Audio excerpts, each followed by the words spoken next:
Peace and welcome to the culture right here on the Black Star Network. Folks, we got a lot to talk about. First, let's talk about this bombshell revelation of Supreme Court Justice Clarence Thomas's wife, Ginni Thomas, sending text messages to former President Trump's chief of staff, Mark Meadows, about overturning the 2020 election. Yes, the wife of the Supreme Court is urging President Trump to overturn the 2020 election. We got the tweets. We got the text messages. We got to show you. Also, updates and recap of this week's Supreme Court confirmation hearing, and a little bit of what Senator Cory Booker had to say to Judge Jackson. And of course, we got to talk about anti-CRT efforts. They are making their way in 35 states. We check in with Dr. Lamar Shields, who is an educator, to give us his insight about this movement. And then later, Amazon is dropped as a supporter of the Seattle Pride Parade, Pride March and Pride Parade celebration. What does that mean for other Pride celebrations across the country? We'll talk about it. Stay with me, all of that and a whole lot more on today's edition of The Culture right here on the Black Star Network. Let's go.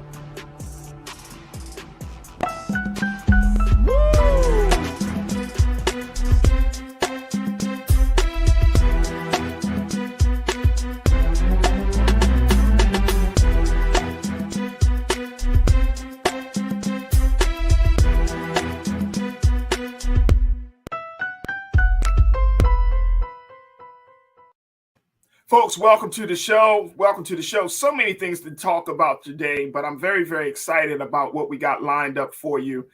We wanted to start off this conversation today talking about the controversial text messages that Ginni Thomas, who is the wife of Supreme Court Justice Clarence Thomas, the text messages that she sent to former Chief of Staff Mark Meadows, who served as the Chief of Staff for President Trump, urging him and President Trump and his team to overturn the 2020 election.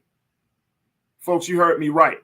Here's the wife of the Supreme Court, of a Supreme Court justice, saying to a president and his team, you can overturn the 2020 election.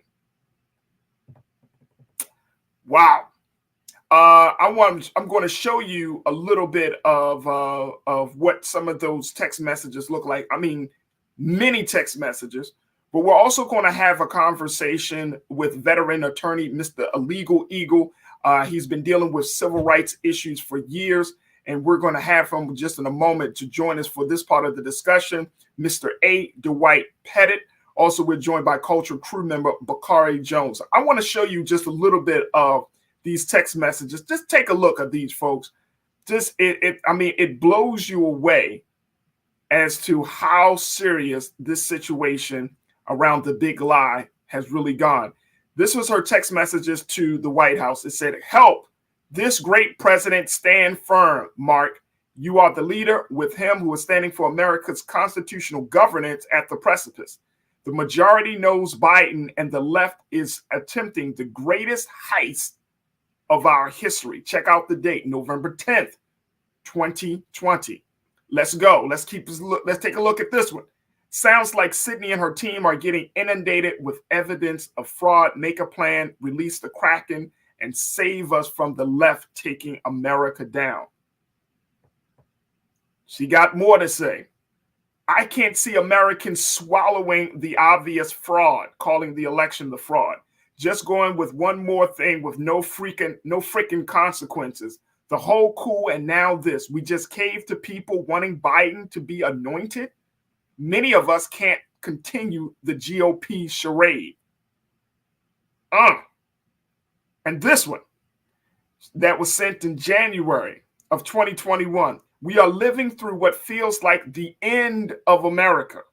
Most of us are disgusted with the vice president and are in a listening mode to see where to fight with our teams. Those who attack the Capitol are not representative of our great teams of patriot for Donald J. Trump. Amazing times, the end of liberty. Did I mention that she's the wife of Supreme Court Justice Clarence Thomas? Oh, okay. I just wanted to make sure I mentioned that. Here is the woman who is urging, and she has been a Republican operative for years, has been a supporter of Republican policy for years, folks. And that's where we are right now. I want to bring in Legal Eagle veteran attorney, Mr. A. Dwight Pettit, into this conversation, and Culture Crew member Bakari Jones, who serves as an activist and educator strategist in many communities, including the LGBTQIA community. First, Mr. Pettit, welcome to the Culture here on the Black Star Network. It's a pleasure to have you, sir. Thank you so much for joining us. How are you? I'm fine, Farajii, and thanks for having me. Absolutely. Mr. Pettit, you saw these text messages.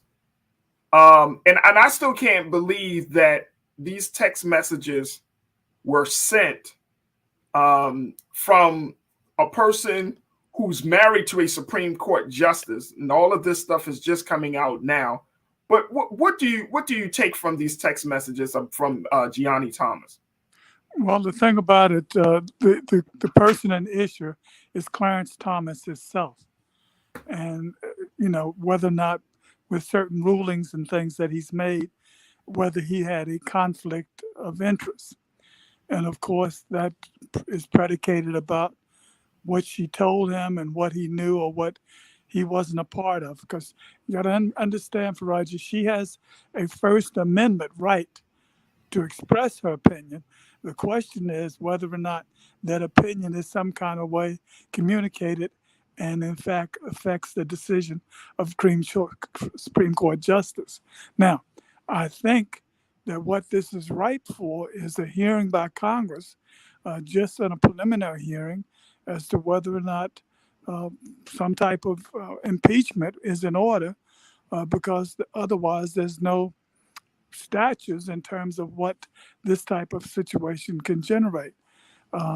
There's no code of conduct for the Supreme Court. There's no code of ethics for the Supreme Court. And the Supreme Court justice is appointed for life. And so the question is that although she might have been there at the insurrection, although she says she had left before the president got there, the question whether or not her actions were in furtherance of committing a crime in terms of insurrection or treason. But that's moving it beyond your question. Moving it well beyond, but I think that's something that we certainly consider. And folks, that her name is Ginni Thomas. I was saying Gianni, so I want to apologize for mispronouncing her name.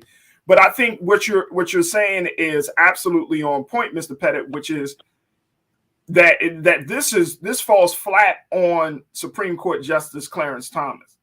Now, of course, by her being in the position that she's in, it's hard to and you said the Supreme Court don't have certain rules because this has never happened. So this is really setting the precedent for this. But what could potentially be the consequences? Because there aren't any conflict of interest policy for Supreme Court justices as well. Is that correct? Right. It's no rules of conflict. It's no rules of that restricts anything in terms of what a Supreme Court justice can do or not do. The major issue is her conflict of interest statements and whether or not she communicated those to Clarence and whether or not his decisions might have been affected by her communications. Now, here's a very interesting thing. She says in one of the quotes, as I understand it, that when talking to Mark Meadows, she is going to have a conversation with her best friend. Now, he has indicated before that that's how they communicate to each other. They have a code name to each other, my best friend. And so it would be very interesting if they have a hearing as to who she's referring to when she tells Mark Meadows after a conversation or text conversation with him that she's going to have this conversation with her best friend, and her best friend could be Clarence Thomas.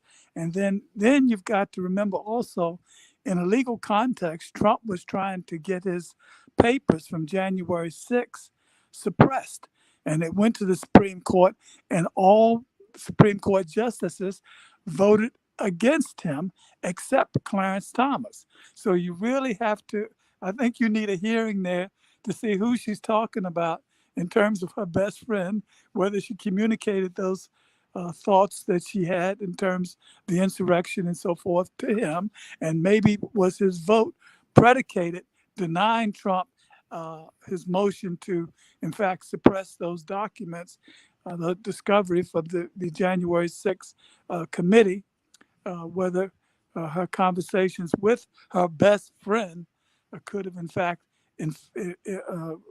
affected his decision. Now, when you say what the consequences are, the consequences right now, from what we know, he should recuse himself from anything involving January 6th and the insurrection and the investigation in terms of Ginni Thomas that's ongoing right now. So, and I mean, the way you just broke it down, Mr. Pettit, it just sounds like it's one of those, you know, like the term she used, best friend. It's like I'll rub your back, you rub mine. It's all of this kind of like backdoor dealing. But I think the essential point of all of this level of communication is that, one, Donald Trump knew that there was already talk and plans that they were going to put out the big lie about the 2020 election, and it could be added to the fact of what happened on January the 6th. Even though Ginni Thomas put in that last text message from January, from the early part of January, saying that those who attacked the Capitol are not our representatives, they are not true patriots, but it's hard to believe that, considering all of the other communication that she sent, and considering everything else that has happened around January the 6th. So I know that if she was to be questioned about that, she could say, "Well, I denied that," and I'm wondering, will that really hold any weight in court or under any legal proceeding? Well, I think the thing is, Farajii, she was there, as I understand it, at the insurrection of January 6th. Not only the communications that she made with Mark Meadows, but the fact that she was a participant by her own admission until she claims that she left. Well, I think the question has got to be, in my opinion, did she do anything in furtherance of the criminal activity? And that was, in fact, criminal activity that day, because that was, in my opinion, bordered on treason to overthrow the election results, which was a Democratic part of the Democratic Party's procedure for the presidency, which was lawful and necessary for what was supposed to happen on January 6th. So the question becomes, was she a participant? Was she, in fact, making decisions, helping Mark Meadows to aid and abet the insurrection and, in my opinion, the treasonous activity? And what did she tell her best friend? Who was her best friend? And did her best friend, who I'm assuming is Thomas, act in terms of his responsibilities to the court and the Constitution, act in terms of furtherance of his opinions and beliefs, or did he act in terms of what his wife suggested, which to me would be a clear conflict of interest, and would warrant, if that's the case, it seems to me he would warrant impeachment. Oh, absolutely. Absolutely. I want to bring in Cultured Crew member Bakari Jones into this conversation. Bakari, listening to Mr. A. Dwight Pettit on this issue, what's going through your head? I'm following right along, Farajii. My immediate thought was, is it close enough to call this a conflict of interest? And my immediate thought was, the fact that Justice Thomas was the only dissenting vote in that decision to release the documents that former President Trump wanted to keep suppressed. So that to me, it literally sticks out like a sore thumb. So I'm of the mindset and hoping that that is enough to prove that it's a conflict of interest. And I understand what Brother Pettit is saying in terms of having to be able to ultimately just have those facts line up. I think my next thought, which where I was going, which is where Brother Pettit led us, was, is that enough to impeach him? And then I guess the follow-up question that I have is, I've not witnessed an attempt to impeach a justice, but I'm just curious about the timeline and whether or not that's something that's a possibility, in terms of where we are. Yeah. Just chronologically speaking, do we have enough time? I know, my understanding is that we would need two-thirds of the Senate would have to vote to convict Justice Thomas. So votes aside, just chronologically speaking, is there enough of a runway, enough of a timeline to actually be able to make that happen? Or is it another distraction from a lot of other issues that we can be focusing on? Mr. Pettit, can you speak to that, sir? Well, I think Ms. Jones has hit it right on the head, but the timeline has to be governed by the events that are coming forth. And what the Republican Party is attempting to do is string all of this out in terms of investigations and everything else in terms of January 6th till after the midterm elections. If we don't, by way of the voters, come victorious in the upcoming midterm elections, all of these things that are being pushed and attacked by the Republican Party will be taken off the table, because the issue is going to be whether or not who controls Congress and the Senate and when the House of Representatives. So they're banking on all of these investigations and all of these committees, and particularly the January 6th Insurrection Committee, whether or not they can run out the clock and win the House or the Senate or both in the midterm elections, which are coming up. And that's why people have to understand all this, what we're seeing now, day by day, is an attempt to erode and slow down any type of legal proceedings until hopefully what they're trying to do is get control of the Congress. And then it all becomes academic. Brother Pettit, can I ask go ahead. a question? Do you think that Justice Thomas's hospitalization impacts any of this, just in general, in a general sense? Do you think his hospitalization impacts anything one way or the other? No, and unless he had been deemed to be unavailable because of his health, I don't see how it plays in, since he's now, as I understand it, he's out of the hospital and it was just simple flu. Right. And the impeachment of a justice, Mr. Pettit, would be the same process as the impeachment of a president. Is that correct? That's correct, according to the Constitution. Right. So the House of Representatives would vote on whether to impeach the justice in question, and then if the justice is impeached, there would be a Senate trial. Right. The Senate would have to convict. And so far, Donald Trump, because of his political connections, has been able to stave off 2 impeachments and several other investigations. So the man is real slick. That's why they call him Teflon Don. Yeah, exactly. That's Which why is they a call real him tragedy for this nation. Very real tragedy. So my thinking now that we have this situation, and of course it's like we have this, and on the flip side, of course, is the confirmation of Judge Jackson.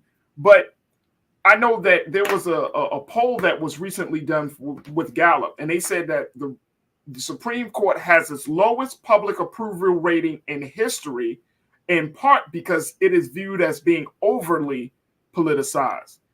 What is your view, Mr. Pettit, that can change? That the Supreme Court would be less political, and because it's just becoming more partisan, just like Congress is.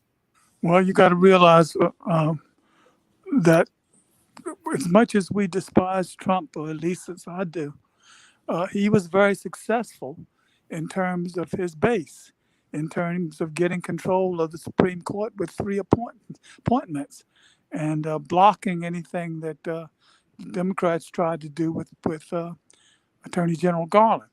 And so he got control of the court. And so the only question becomes, with lifetime appointments, whether some people are going to drop off who might be of conservative persuasion to the benefit of progressives, because the president has indicated that he is not in favor of packing the court, which would be the solution in terms of going from 9 justices to 13 would give him a Democratic majority. But he indicates he's old school and he doesn't want to take that path. So, they're going to have, unless, now this was a scenario that I thought about. If Justice Thomas had really been ill, and I'm not wishing him any bad health, but if he'd really been ill and come off the court, that would have given Trump the Jackson appointment, which I think is going to go through, and would give him another progressive appointment, which would even the balance 5-4 instead of as it is now 6-3. And see, and I want to just share some data with folks as we talk about this, because even though we're having these, like I said, this conversation about the confirmation of Judge Jackson, folks, Americans' opinions of the U.S. Supreme Court is just dwindling, it seems like, each year, 40% down from 49% in July, saying that they approve of the job the High Court is doing. This represents by 2 percentage points a new low in Gallup's trend, which dates back to the year 2000. So we're seeing a sharp decline in the approval rating of the nation's highest court just over a matter of months, from 49% to 40%. And, I also read a couple of other polls. I think it was from the Pew Research Center, Mr. Pettit and Bakari, where it was just like people's view of government institutions have declined dramatically over the past couple of years.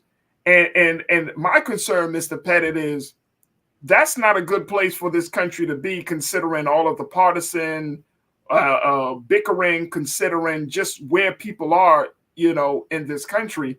If people don't trust government, they don't trust the court system, that can open up Pandora's box to chaos in a lot of ways. Well, look, Farajii, the public watches what is happening, whether you're progressive or whether conservative. The court has been tainted over the objection of the Chief Judge Roberts, has been tainted by Trump and putting the court in a political sphere. And that's exactly what he did in terms of the separation and the Republicans and the Democrats in the Senate. There was no reason to block the appointment of Obama in terms of Garland. They made that political when they, in fact, blocked it for no reason whatsoever. And then Trump made the 3 appointments. So, the public sees that, and the public understands that there's been a political revolution, and the court has, in fact, been politicized or politicalized. Now, what Judge, I want to call her Justice, what Judge Jackson was saying, if you watch the hearing, she kept going back to a process called stare decisis. And she defined that explicitly. And stare decisis means what the court should be doing is looking at its past history in terms of rulings on abortion, rulings on other controversial issues, and should follow its own precedent. But this court is really suspect of, in fact, going against that principle when it comes to affirmative action, when it comes to abortion, when it comes to migration, all of these major issues. This court is so conservative and so politicized that it is going to try to reverse what we consider to be established law. And Mr. Pettit, where do Black people fit into all of this, right? I mean, you are a civil rights attorney. You've been speaking on everything from voting rights to other big ticket items or big ticket issues affecting the Black community in this country for years. now that we're at this point where voting rights is still up in the air, you know, with the policing, George Floyd Policing Act not being passed, now we got this madness happening in the court. Let's not even talk about the partisan bickering that's currently placed in Congress. And then there's still the expectation that Black folks in particular, but Black and brown and marginalized communities in this country stay hopeful. Where does that put us? Well, it puts us in a very dangerous situation, Farajii. We are the victims of this conservative revolution, and we are the ones that white supremacists have targeted. This is no surprise in terms of the coming of Trump to be able to rally that sore phenomena in this country and bring it to a political head, which he has done. And so, you know, we look at, for example, coming up to the court, affirmative action is getting ready to be revisited. And the court is going to knock out affirmative action. And I don't need to tell you what the case is, this Harvard case coming up in terms of admission of people of color. They're going to revisit, as I said before, the abortion laws. But in terms of Black folk, you know, anything that is of interest to Black people. Let's talk about crime, for example, since you mentioned the crime bill. They already told us that qualified immunity is good law. Well, you know, RBG, Ruth Bader Ginsburg, told us that was a circus because qualified immunity was nothing more than an excuse for the police to claim no knowledge, in fact, when they kill somebody. The defense was lack of knowledge of the law. And so when you start looking at qualified immunity and affirmative action and all of these things, and abortion and everything that will affect Black folk, but particularly affirmative action, particularly the criminal codes and so forth, that will have an impact. We are the target and the recipients of the negative conclusions of this court. No question about it. And what is the course of action that we can take to get justice, given those challenges? Well, you know, we have to understand, Farajii, that we have the power of the vote. And that's what we exercised in this past election to get Donald Trump out. And we still have to pressure the vote in terms of pushing forth the vote to Biden to make him do right by the Justice Reform Act, to make him do right about the John Lewis voting bill. We have to give him the political power behind him to make him do. It's not that he doesn't want to do the right thing, but he understands that he's playing politics in terms of things that the Black community put him in office to, in fact, rectify. And now that he's there, we've got to call in that card politically and say, Mr. President, these are the things that we need to enhance and protect the Black community. And that's why you were here. That's how you were put in by Black folk, and we demand that you deliver. Otherwise, we are in a big, big trouble, Farajii, scary trouble. Because if they take control in terms of midterm elections and take control of the White House, and the right wing is in control of this country, pursuant to people like Trump, then we might as well pack up and decide where we got to go. Might as well pack up and decide where we're going to go. And that's coming from a man, folks, who has been doing civil rights work for years, who has seen it, the ups and downs, the ebbs and flows of policy and law in this country. Mr. Petty, I appreciate your time, sir. I really do. And we appreciate you just sharing that insight and analysis, even though it might be a hard pill for some of us to swallow. But I appreciate you just keeping it 100 with us, Mr. Petty. So thank you. Thanks, Farajii. And the burden is on us. Simple as that. We got to protect ourselves. Let me just say one thing. Sure. When Lyndon Johnson signed the Voting Rights Act of 1965, he said something very, very, very meaningful. He said, I've signed this, and I think he used the word Negro. You Negroes, I've signed this, and now what you do with it is up to you. You Negroes have signed it, and what you do is up to you. Exactly. Martin Luther King It was this sitting right there. That's what I was thinking, because this got to be that same conversation. So you got to make me do it. Mm-hmm. That Dr. King had with Mr. Johnson at that time. So, give me the power, give me the political power to do this. And he did. And then he turned to the Black community and said, now it's up to you.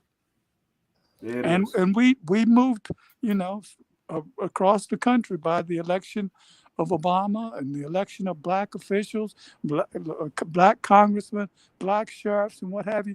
And in my opinion, that's what gave the rise of Donald Trump, because he was able to look at the right-wing supremacists and said, hey, they're taking over the country.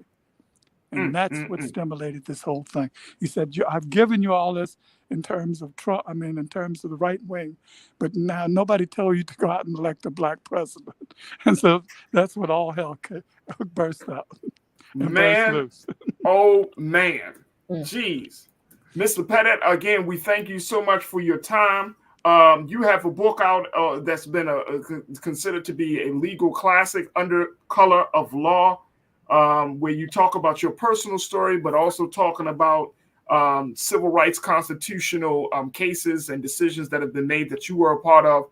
And so we thank you so much for your wisdom and your analysis on today. And we certainly look forward to bringing you back on, Mr. Pettit. Thanks, Farajii, and thanks, Mr. Jones. Thank you. Have a good day. Bye-bye. You too. Man, oh man, folks, we look, let me just say, I'm going to take a quick breath right here. I got to take a moment, Bakari, because when you have, and again, I'm not even trying to, make this up, Bakari, Mr. Pettit's been out, he has his legal firm, his law firm here in Baltimore. But when he says, hey, if they get him into office, we might as well pack it up. Yeah. And he has seen how civil rights have gone in this country. Mm-hmm. And now we're on the precipice of possibly losing again. Big cases, big decisions, right? Yep. We're on the precipice of losing big policy. All I can say is we got to figure out a path to do something for ourselves politically, legally, because right now, it doesn't look good for our people, Bakari. Yeah, it definitely needs to be a more streamlined, a more coherent strategy. I think that, what this just reminds us, the fact that he was, able to break down the stretching out, right? Like so much of this litigation, it's a strategy and it's one that's working, so the question for me is what has to change? How do we pivot to be more on the offense in this same situation? So, and he's right. And there's not a lot of time between now and the midterm. So I hope folks understand that, and I'm looking up some information here, but I hope folks really understand that as powerful as the vote is, there has to be more done. I hope folks really understand that there's going to have to be an organized effort to bring people together to put that fire to the President Biden, to this administration, the same way that you saw with Lyndon Baines Johnson, and he's saying, well, you're going to have to make me, and you're going to have to get. We are in that same moment, literally, like we're in that same moment that we cannot expect for there to be any type of change politically, socially, legally, whatever. There can't be no change unless we are organized to facilitate that change. Yeah. And putting a demand on this administration without organization gives us nothing. It leaves us with nothing. It just leaves us with demands on a piece of paper that can be thrown in the trash. We need to be organized. We need to have some things in place. And I hope that between now and November, Bakari, that we at least have some strategies in place, because we may this time period that we're in now, it might be too short for some things to happen. But Right. We do have a presidential election coming up in 2024. Yes, we do. And the country can feel the presence of the pain that Black people have in being disregarded, neglected, and once again, being our interests being put on the back burners. We got enough time to make that statement. We got enough time. Folks, we got to take a quick pause. When we come back, speaking of legalities, let's talk about what happened this week. The big history-making moment of the Supreme Court nominations for Judge Ketanji Jackson. We're going to do just a brief recap of what happened, but then just discuss it, what we can expect over these next couple of weeks as both the Senate and the Congress are moving forward on this confirmation and the big development that may put this confirmation right in the bag for Judge Ketanji Jackson. So stay with us. That conversation is coming up next here on The Culture on the Black Star Network.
Don't you think it's time to get wealthy?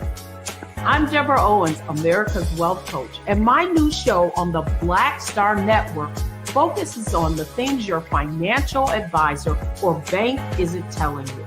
So watch Get Wealthy on the Black Star Network.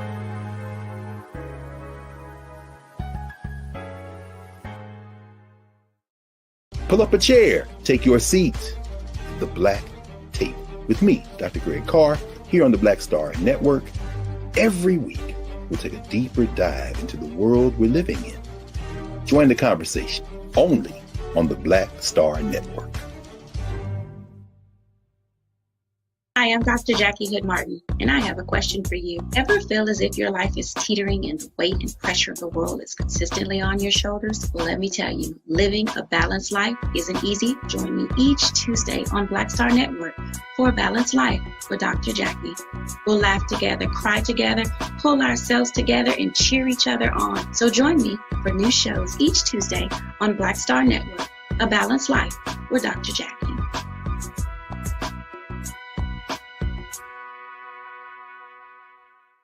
Folks, Black Star Network is here.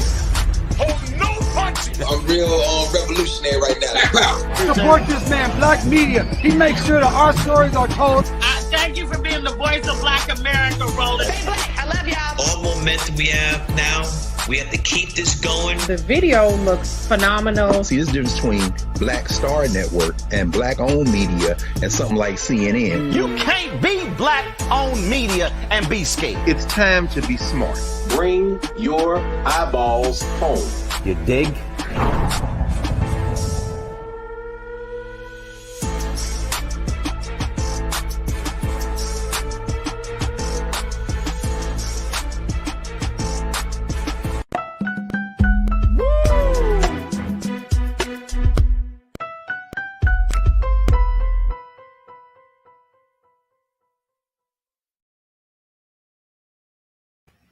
Folks, welcome back. Let's talk about the Supreme Court nomination confirmation hearings that happened earlier all throughout this week of Judge Ketanji Brown Jackson. First, let me just do this.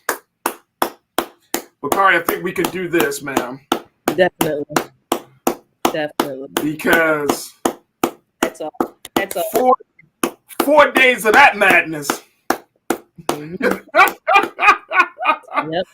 Let me just say 4 days of that madness. And it's crazy because it looked like a circus more than a Supreme Court confirmation hearing. You know, you would expect there to be more professionalism, more respect, more class, more facts.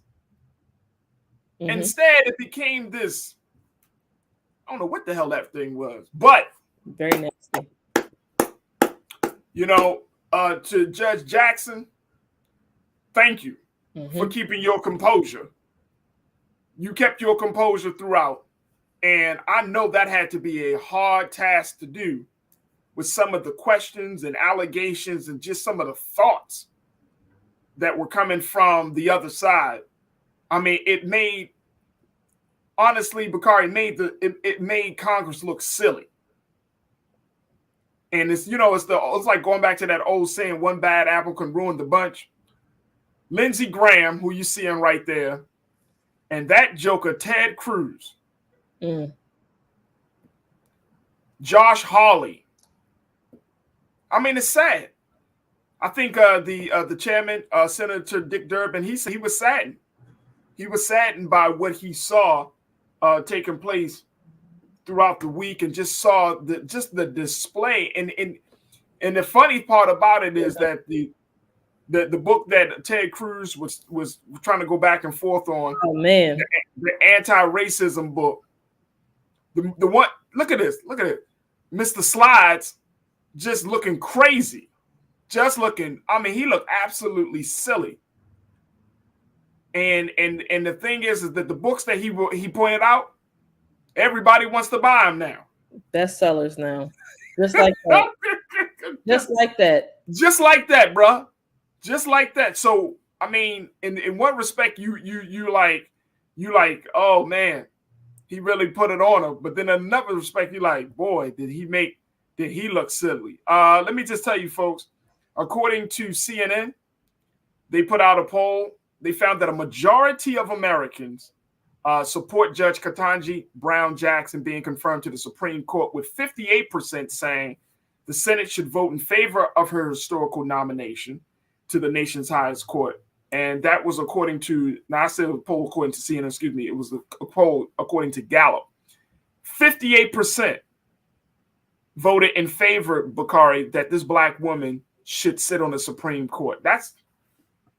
Look, you're not going to get 100% in America, so take that 58% and run with it.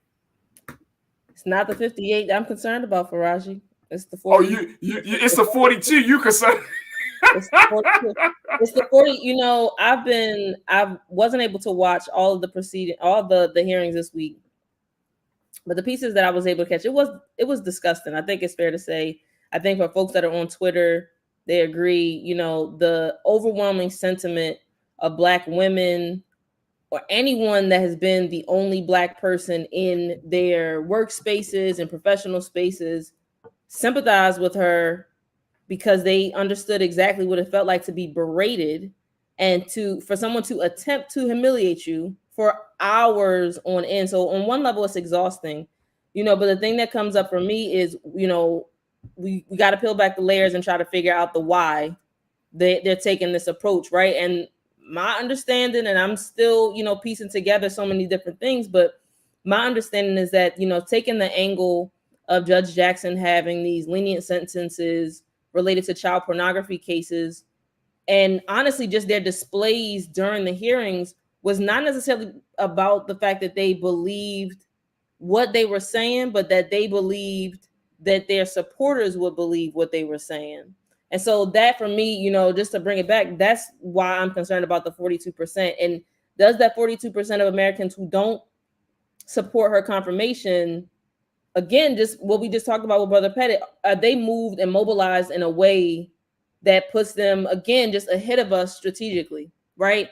The 58, you know, people say we're preaching to the choir. Are they going to have that same fire, you know, under them? Are they going to be as equally passionate in terms of calling their respective representatives to be able to put pressure to vote in favor of that confirmation? So that's, for me, you know, why I'm more concerned about the 42%.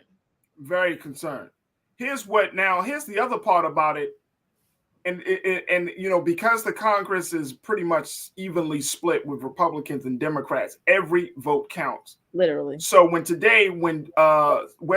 West Virginia Democrat, who I always question whether he's a Democrat or Republican, but West Virginia Democrat Senator Joe Manchin has gone on to announce today that he would be voting for her to be confirmed to be on the Supreme Court. He put out a statement saying, quote, "I met with Judge Jackson and evaluated her qualifications to be a Supreme Court justice. After meeting with her, considering her record, and closely monitoring her testimony and questioning before the Senate Judiciary Committee this week, I have determined I intend to vote for her nomination to serve on the Supreme Court." So by him saying yes, pretty much people are saying that it is ensured that she is going to be the next Supreme Court justice, because all of the Democrats just need to vote. He's going to vote. And then, of course, with Vice President Kamala Harris voting, is pretty much a shoo-in that she's going to vote. Plus, with that 58, nearly 60% of the American people saying, "Go ahead, let's move forward with her." I don't see any pushback. Listen, I'm looking at the numbers from the Washington Post, and even with Manchin, the most recent number is 43 in favor, 11 opposing, and 46 unknown. Yeah. Of that 46 that are unknown, 6 of those folks are Democrats. But even with the 43 that are in favor, 6, if we assume that the last 6 Democrats also vote in favor, that puts us at 49. So yeah. Is there another Democrat? Is there one that's going to vote in favor? Because that's, and really too, that's going to be the tipping point. So I am trying to send Sister Jackson as much positive energy as possible. I'm hoping that is the case, but I feel like I think we're going to have to wait and see. I think, because the conversation that we had a few weeks ago, you, myself, and Shaquaya, right? We felt wildly different. We felt like this was going to be. We didn't think that the hearings themselves would necessarily be a walk in the park, but we thought statistically, numerically speaking, that this was going to be a given. And so of course the Washington Post, maybe they're drawing it out a little bit more in terms of, how quickly they're updating some of those numbers and those stats. But like I said, there's 46 senators now who are in that unknown category, and only 6 of them are Democrats. So to me, I think we kind of have to wait. I think we kind of got to wait and see. We do have to wait and see. And the good part about this, and people are checking in on our YouTube page and Facebook page. And let me make sure I want to share with just a couple of people saying, CW said, "Cruz no better. Look how he got to America across the border illegal." So people are going in on Cruz. Taylor said that whole thing was the things nightmares are made of. Shameful. What folks are saying that it, even though Joe Manchin has said today that he would support her, we know that he has changed his mind before on big ticket issues like this one. So we got to just watch him. Zeta Jones said, "Hey, let me be specific. Who cares about Manchin?" I agree. But it's unfortunate that sometimes big decisions rest on the shoulders of one person. Mm-hmm. And in this case, it may be Manchin, it may not. It could have been Sinema. I don't know. But, you got to take every vote. You got to take every vote. Joy Net LG said Joe Manchin has changed his mind before. Yeah.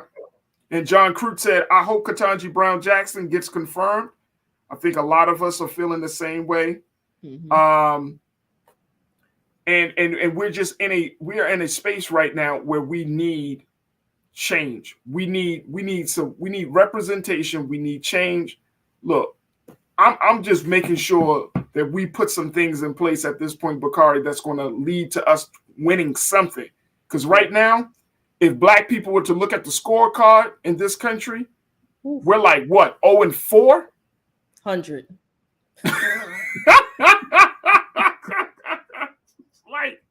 Man. And I mean, look, it seems like we've gotten more wins when there were more racial challenges. Yeah. Right, the unification though, right? And so much of this, Farajii, we know is by design.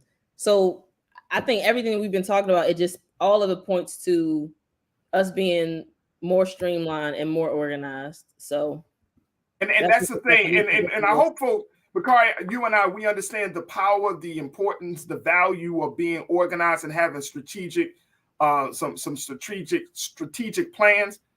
And I hope, folks, that as you're listening to us today, I'm telling you, I am one that is a huge advocate of being organized. We cannot win disorganized. And I'm not talking about the full millions of Black people in this country. I'm just talking about a few. I'm just talking about like a handful, even if it's less than 100. You can get the ball rolling, but we do need to be organized. We got to put all our egos and all of our personal differences to the side, because we're at a point in this country, and I'm going to talk about this later for my last word. We're at a very historic point, but history can serve in two capacities. It can guide and teach us, or it can warn us. I'm going to talk about that in my last word, but we got to be organized, man. And we got to be prepared. Like all this stuff that we're seeing right now, Bakari, whether it's with, yes, we're most likely, and I hope that Judge Jackson gets confirmed, but look at all of the other stuff that we got to get through for the rest of the year, not thinking about the election, because we haven't gotten to a real heavy election talk right now. But once over the next couple of months, we will. We still got pieces of legislation sitting on the tables and desks and that haven't been addressed. So we still got a lot of work to get through. And this is only the third year of the Biden-Harris administration. All right, so I'm going to just leave that right there. We're going to take a quick pause. When we come back, we're going to switch gears and have another conversation with Dr. Lamar Shields, who is an educator and author. He is the founder of the Cambio Group. He's going to talk to us about what states are doing as there is a movement against anti-CRT. He's going to give us his analysis about this movement that is growing to 35 states. Yeah, folks, we'll have that conversation up next. Stay with us. It's The Culture here on the Black Star Network.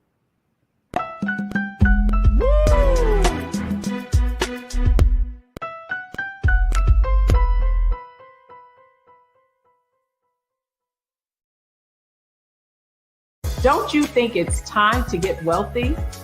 I'm Deborah Owens, America's Wealth Coach, and my new show on the Black Star Network focuses on the things your financial advisor or bank isn't telling you.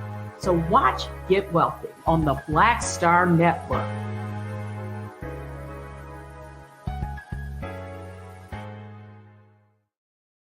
Hi, I'm Dr. Jackie Hood Martin, and I have a question for you. Ever feel as if your life is teetering and the weight and pressure of the world is consistently on your shoulders? Well, let me tell you, living a balanced life isn't easy. Join me each Tuesday on Black Star Network for A Balanced Life with Dr. Jackie. We'll laugh together, cry together, pull ourselves together, and cheer each other on. So join me for new shows each Tuesday on Black Star Network, A Balanced Life with Dr. Jackie.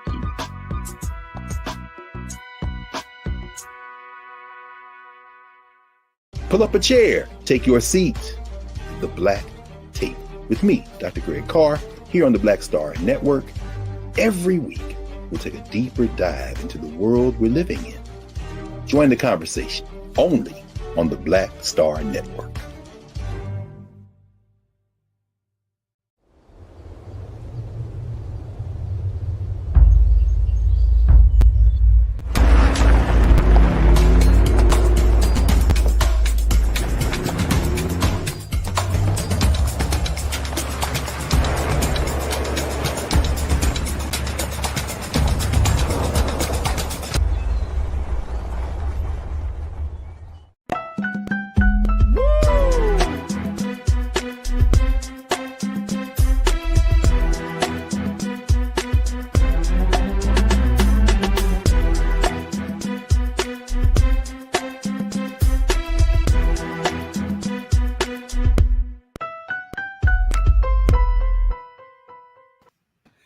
folks, welcome to the second hour of the show. Phenomenal first hour talking about the Ginni Thomas text messages.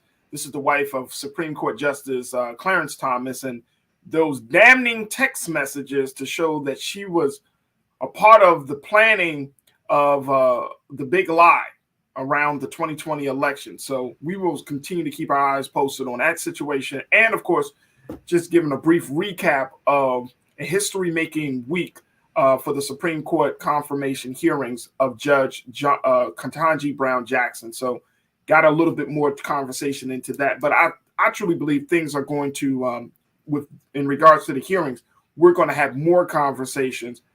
It was a crazy, crazy week. But that doesn't stop other things from being discussed. So now we wanted to shift gears to move into the educational space, as there are a number of states across this country, folks, 35 since 2020, that have signed into law or proposed legislation that will ban or restrict the teaching of critical race theory or racism in the classroom. 35 states. Now, critical race theory simply is a look at how racism, white supremacy, has molded every part of American society, such as everything from public policy and institutions such as the justice system, and just discussing it in detail in a way that it is appropriate for various ages about white supremacy and the poison of white supremacy.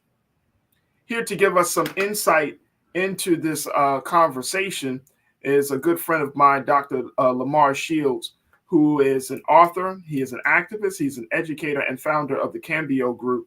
And he's going to just give us some insight and his analysis of this anti-CRT movement that's happening in America right now. Dr. Shields.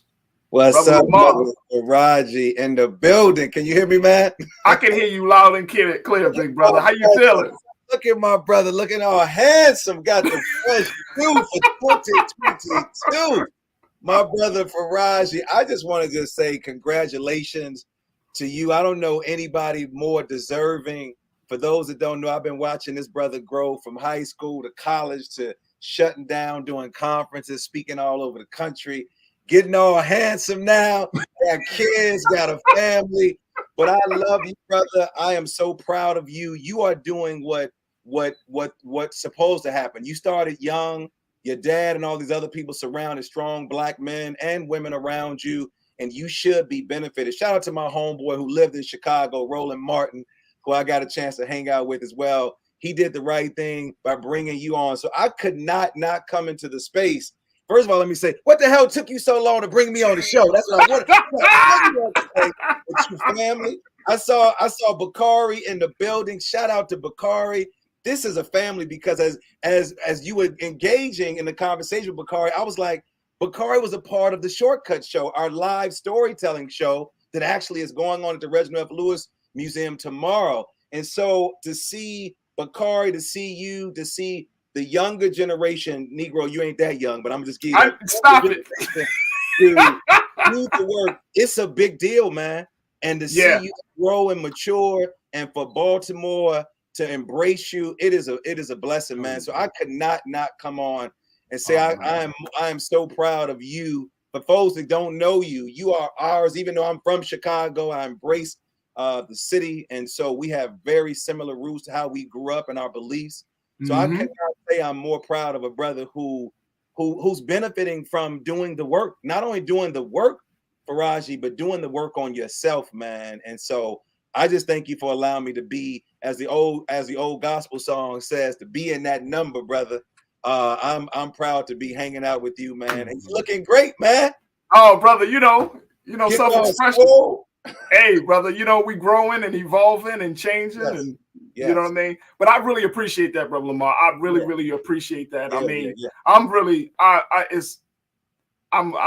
appreciate that. I really do. So thank you so much. I'm always happy to extend a platform to you, brother, because you have been doing work in a lot of different spaces. You've been a classroom teacher, and I always tell people, when it comes to being an educator, you educated till you actually taught in the classroom.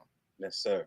Yes, sir. You know what I'm saying? Like, and I know some people like, no, I educate people. I understand that. But I'm saying, when you have worked in a school district a system, and you get to see from the inside exactly some of the challenges that are facing our people, whether it's from as a student or as an educator, you know. And then you've also been in a space where you are a national teachers trainer, where you have gone to everywhere from the East Coast to the West Coast, and even outside of the boundaries of the United States, to teach teachers on how to become better educators, especially to Black boys and girls. Yes. So when we look at this situation, and I know that you've been, having these conversations about critical race theory, but to see that there is a growing resentment and resistance against the idea of teaching about racism and just basic history. And I mean, this is history from 100 years ago, 200 years ago, and it's becoming a problem in 2022. How do you feel about that? Yeah, well, man, I thank you for that introduction, man. I am in probably 100 schools a year, either virtually, and now I'm putting my foot in the building. So thank you for the technology and Zoom. I haven't been in a lot of the buildings as much, but man, Farajii, this critical race theory, or just the theory, just being Black is under attack. Let me just start right there. Being a Black or brown person and unapologetically who you are. Some days I'll show up in a dashiki. Some days I'll show up in some jeans with some Timbs. Some days I'll show up, in a suit. But Blackness is under attack, man. As you said, I pivoted from the classroom, taught from elementary all the way to college, from high school, then to college, taught at Johns Hopkins, went to the great Grambling State University. I was a political science major, but I've always loved education. Education comes from a Latin word, educare, which means to pull out. And what's happening in the world, we're pushing stuff in. We're pushing. And education is about pulling out. However, CRT is a way of pulling out, or CRT is a way of understanding how American racism has shaped public policy. That's what it is. I'm in 100 schools, Farajii. I'm in many of the schools district that you're talking about, which I will not name. Some of them are under attack, and we are under attack for our work. But the challenge is that white folks are discovering that and we've known this historically from studying Dr.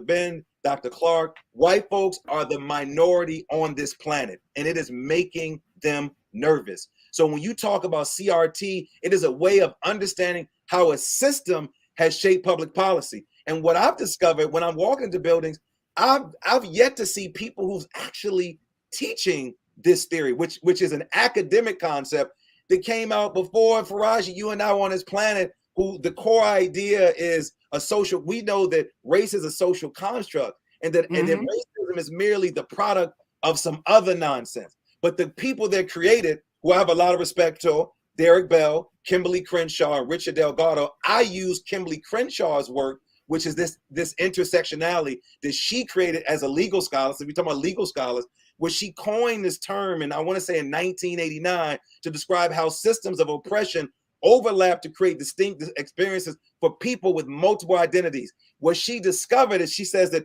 Black women and white women are discriminated against, but women of color are discriminated against at a higher level. So when we talk about critical race theory, we are telling the history. We are telling the authentic and true history.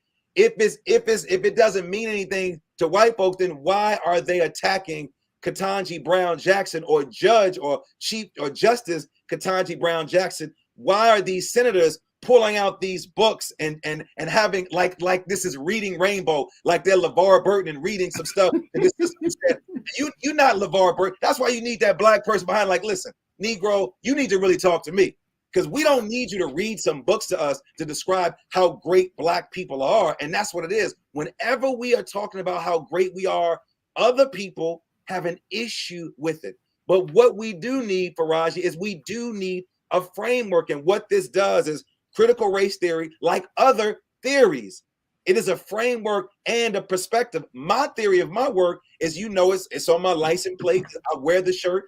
I was introduced to this concept by Bishop Desmond Tutu, Nelson Mandela, and the funny man Trevor Noah. It's called Ubuntu. Ubuntu is a framework that simply says, I am because we are connected. So when I go into these school districts, I'll name the state of Mississippi, and they put a microphone in my face, and I had to go to the superintendent to be very clear. I am speaking for myself, not the superintendent, and I'm speaking for my company, the Cambio Group, which means change in Spanish. to say that we need to look at this and we need to understand history because our history is under attack. I remember KRS-One and Chuck D said it years ago. He said, our generation, our grandkids, they're going to look at hip hop, Farajii, and say, white folks created hip hop music? Just like this funny cartoon that was out of this little girl who was with her grandfather, and he took her to a building, and the little girl, Farajii, said, and you went in there to go to school? Because in her mind, school is now online. In her mind, school is electronic.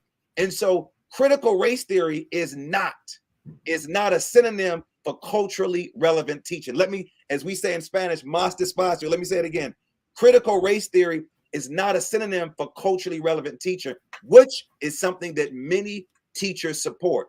Culturally relevant teaching says to me is that you're working with Black and brown kids, so you need to understand where they've come from. You need to walk in their shoes. You need to understand the culture, the big C and the small c of what it actually means. So then why do we need it? Because we need a framework. However, I'm discovering many teachers are not, and you know, I'm pro-Black. I love African history, Latin history, African culture, but I'm not teaching critical race theory. I'm teaching my children, Black and brown children, to be unapologetically who they are and where they come from. And if you have a problem with that, then you need to get the hell out the way, because our kids need to understand how great they are. If we look at history, if our history in this country starts with racism, it starts with slavery and ends with slavery, what are you telling Black and brown boys?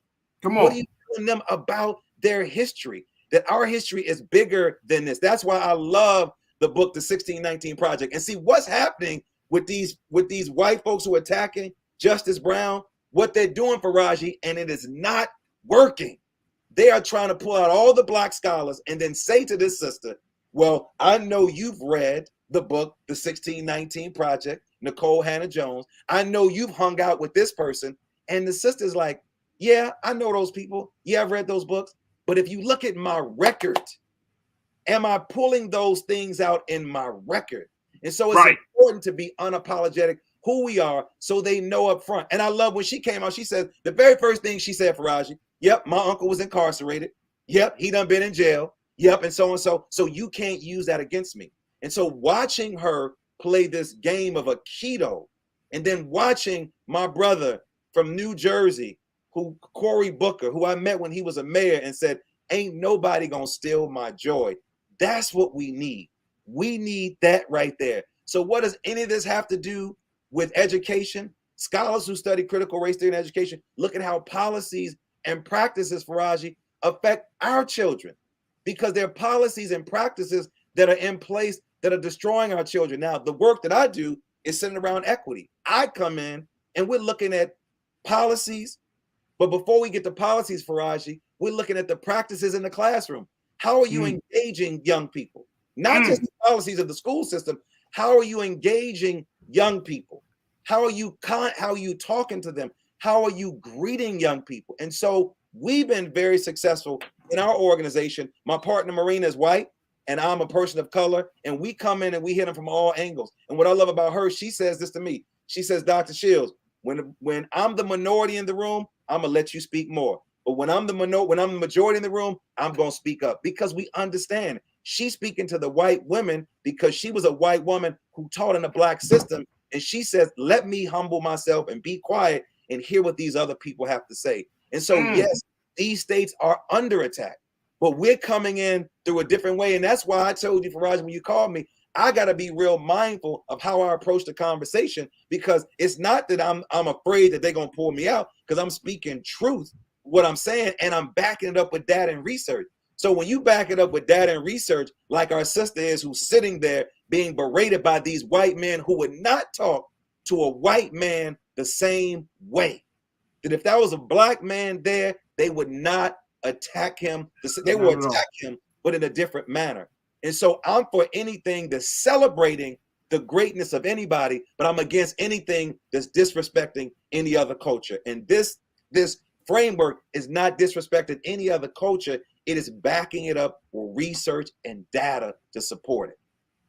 That is right on time. I want to bring in Bakari Jones, culture crew member, as part of this conversation as we talk to Dr. Lamar Shields there. Bakari, I mean, Dr. Lamar Shields really Brother Lamar just laid it out in terms of just talking about this movement. Mm-hmm. And one of the things that I'm always concerned with is the fact that as much as there is this attack, whether it's in the classroom, whether it's with the curricula, that we make sure that same fire that you got, Brother Lamar, is felt by parents. It's felt by community members, because when children get out of school, they come home. When they leave the house, they hang out in the community. And if the parents and other community members aren't on the same page as revolutionary and progressive and thought-provoking educators like yourself and others within the school systems across this country, then the message gets lost, because they're going to come home and it's not going to be reinforced. Bakari, what's your take on that? First, I just got to say hey to Dr. Shields. It's good to see you. Good to see you. Last time you went flew up the stage for us and did man. Thank you. You never know who you're going to have on the show, Bakari. You never know who we're going to be booked on the call. That's all I'm going to let y'all know. Reunited, just like that. So this is interesting to me. Okay, so during the storyteller series that I participated in with Dr. Shields, we had what I consider in the category of like wraparound services. So we had somebody in the back helping us with posture and yoga poses to make sure we were breathing deeply to be able to perform this story. We had coaches that were getting us, in the right mindset, working on all those things. And it was a week before last, Farajii, we talked about the Don't Say Gay bill and kind of the need for these wraparound services in the classroom when we're talking to young people to address the discomfort. And I use the word discomfort because that's my understanding of what the governors that have been able to oppose critical race theory, that's the word that they've used, right? They are opposing it on the grounds of discomfort. So my question for Dr. Shields is somebody that's been in and around the classroom, what would those services look like to be able to support Black students and to support non-Black students in having these uncomfortable conversations? That's the way that it's framed. So what does that look like to you from a proactive standpoint in terms of reframing it? Well, and I thank you for bringing up the Shortcut Show. We have one tomorrow that I'll probably get a chance to talk about later on. You talk about the power story. I want to talk about that. Story is so powerful. Story, and I know Farajii is going to talk about the young brother who's writing the books and stuff. Story, Bakari, gives us an opportunity to learn from one another's experience, and it can shape, strengthen, or challenge our opinions and values. Our story, when a story catches our attention, it engages us. We absorb this message and this meaning. And so with my work, our approach, because we're dealing with a lot of teachers, and there's a three-pronged approach to this work that I'm doing around. It's called coaching for equity. One is that we're engaging strategies. We're helping teachers learn new strategies to compassionately interrupt inequities, to passionately. And when I say compassionately, because people can beat themselves up. They feel that they are a part of the problem. And I always say, what are you willing to invest and divest? Secondly, we're helping people to identify ways to explore and shift their beliefs in a coaching conversation. Thirdly, the goal is to help them to deepen their will and commitment to interrupt these inequities and build their resilience to do so. So if I can get you to interrupt those things when people are called, or they're othering people, if I can get you to interrupt. But what happens, Bakari, is that people feel that you're asking them to give something up. So when you talk about this conversation of critical race theory, or the conversation that we have around equity, which is another word that they're starting to pull out, people are concerned that you're going to ask them to give something up. The issue is it's not bad that you're going to give anything up. I learned this when we had a lawyer, Dwight Pettit, that came on WAA years ago, Farajii. He said, I vote for people that's going to protect my sugar honey iced tea. And it didn't make sense at the time, but we vote for people that's going to protect our stuff. But we don't want anybody to take anything away from us. And so when you look at that equity image of the three young men on boxes, one kid is on a box, the other kid in 2 boxes and 3 boxes, and then we shift to 1 box, and then that parent says, Bakari, well, why did you take the box from my son? Well, your son can see over the fence. He didn't need the box. So then the parent says, don't tell me what my kid needs. So then I say, well, let's not talk about need. Let's talk about fit, and let's remove the barrier, that fence. And so again, what are the barriers that's getting in the way of the success of children? Equity is not about fairness. That's equality. It's about giving kids what they need to survive. And so when you talked about the Shortcut show, you mentioned it. You had a coach. You had a coach that helped you shape your story, who didn't have to walk your shoes, but help you shape your story. You had someone that's culturally connected to you, who understood the culture that you came from, the big C, not the little c, or the big C and the little c. And then you had somebody to help you breathe through that process. And so when we're having these conversations about equity on equity, it's not always about race. It could be about gender. It could be about neighborhoods. It could be about how we engage one another. I listened to this woman who gave a TED talk about how she was berated because she would, black folks, we say, instead of saying ass, she says axe. We said axe. I grew up in Chicago. We do the same thing. Y'all know what I'm talking about. You done said, right? Was like, Lamar, you're not going to kill me with the axe. I was like, dude, actually, that's what we want to do. But then, let's tell the story, Bakari, about how that was a trigger. That we heard somebody say that, but there was a language in her neighborhood in Harlem that was supported. But she had to learn how to switch her gears. And so my work, and I'm glad you asked the question, is I want to help people to deepen their will and commitment to interrupt it in a compassionate way, because we do beat ourselves up. I know some dope white folks that are doing some great work, but I also know some black folks who are struggling, who look like our kids, but still can't identify because they come from a different world. And so again, this is a way to elevate the greatness of our children. And what better way to say it? I mean, to try to discredit one of the books that I love, the 1619 Project, this new origin story about what happened when the first Africans, not slaves, the first Africans came here, and the consequences of slavery and what it did. And you read just an excerpt, and you're going to discredit these researchers. And so again, you have this senator who's going to try to divide two sisters who are dope as hell. You think she's going to throw her sister under the bus? Because in the end, we still got to come back to our communities. We still got to come back to our communities and then support one another. So I love how she's playing that to say, no, you're not about to let me. But I'm sure that the people that they're trying to throw under the bus with her, they already know. We know you ain't got to speak highly of us, sister. We know what you need to do to maintain it, because once you get up in there, then we got your back. And you know what? That's the place we got to be, Brother Lamar. And that's why when we see like Governor Ron DeSantis of Florida, and you see like very high profile political leaders who are taking a hard stance about this, I mean, it makes the climb even harder. What do you recommend, or how should we move forward in combating that? Well, I got to say, I am in that state. Like every state that you bring it up, we are there. We're at the point, Farajii, where they don't even want us to say the word equity, that there are people who come to the board meeting who are fighting against that. You got the don't say gay piece. You can't say equity. They're trying to take out the word discipline.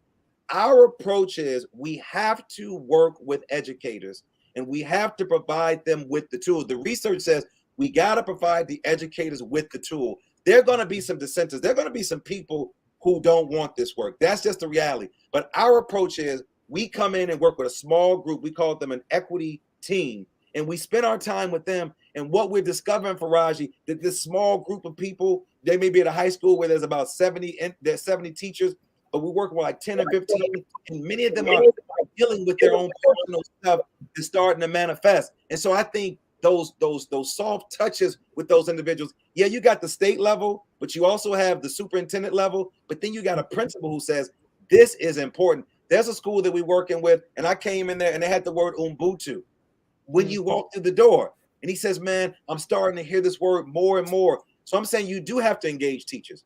You do have to engage in these small conversations, but you have to have conversations like you're talking about, because people don't really know. When I work with these educators and I talk about equity versus equality, they think it's the same thing because of the prefix of the word, the EQ, EQU.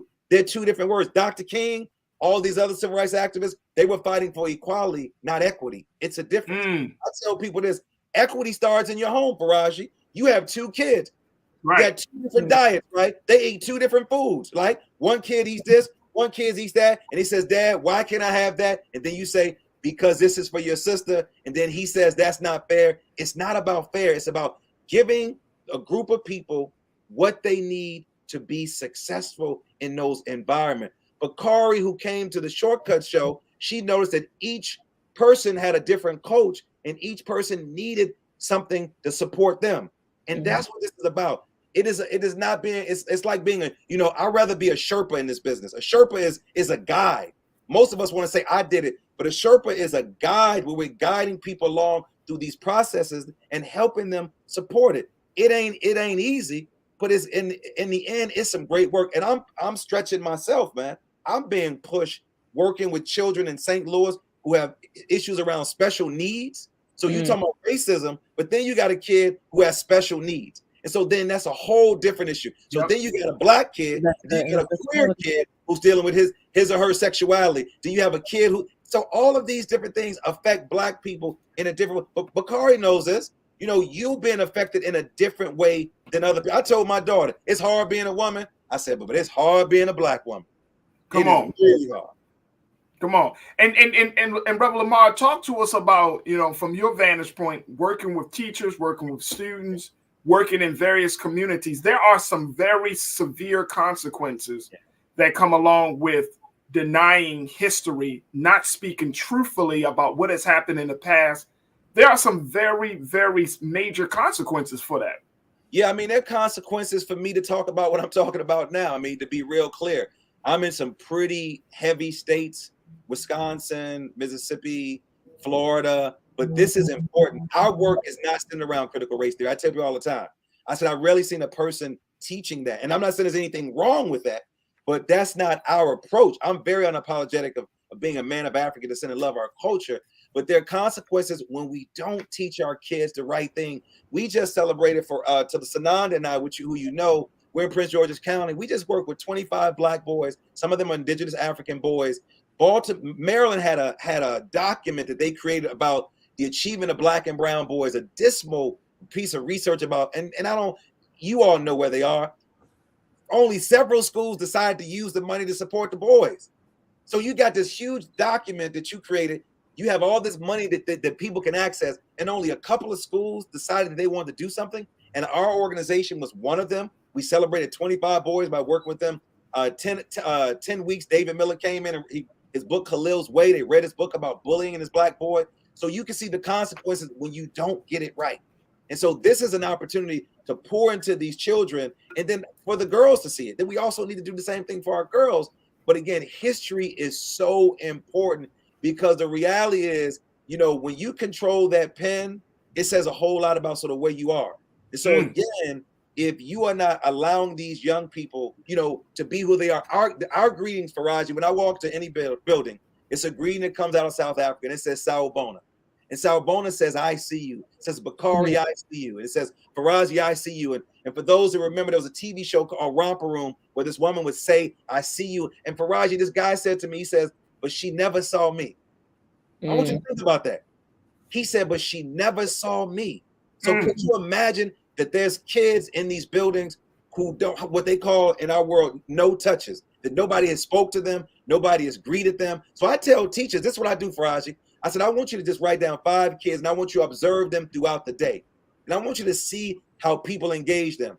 And then one of the teachers came back and said, there was this one kid that nobody said anything to. And I said, that's an issue. Nobody greeted him. Nobody shook his hand. Nobody asked him, how is he sleeping? Nobody asked him, what are you reading today? Nobody did that. So I have an issue with that when we're not engaging our children to check in. So that greetings of Sawubona is a simple greeting, Farajii. It makes the invisible visible. It makes the person who as Ralph Ellison said, I'm invisible simply because they refuse to see me. What I'm loving about this generation, they want to know the culture. They want people to talk about who they are and where they come from. So I'm encouraging you to keep doing not only what you're doing here and what you and Bakari are doing, but teachers push back. And parents will support you. But teachers are under fire as well. Teachers are under fire with the books. We know that banning books. There's a district I'm working with. I won't name the district, banning more books. They call us and we have to have a conversation. There's a district that we work with, Bakari and Farajii, where, and you can Google this. This white kid said that the teacher put duct tape on his face because he didn't want to wear a mask. Wow. The law enforcement came in. The Proud Boys, and I don't get a chance to talk about this a lot. The Proud Boys came to this state and protested. The teacher and the principal, who are people of color, had to be under police protection because they were threatened. They found out for it to be a lie. The young man made it up. It didn't happen. The Proud Boys protested. They came down there, and then because the kid had special needs, that was a whole nother issue. So now you have legal issues.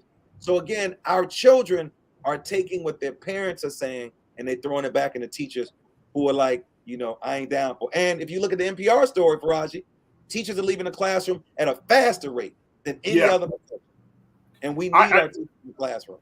And one of the other big parts of this whole conversation, Brother Lamar and Bakari, is the fact that you have a number of Black parents who are choosing to leave the public school system to go into either charter schools or to go homeschool their children.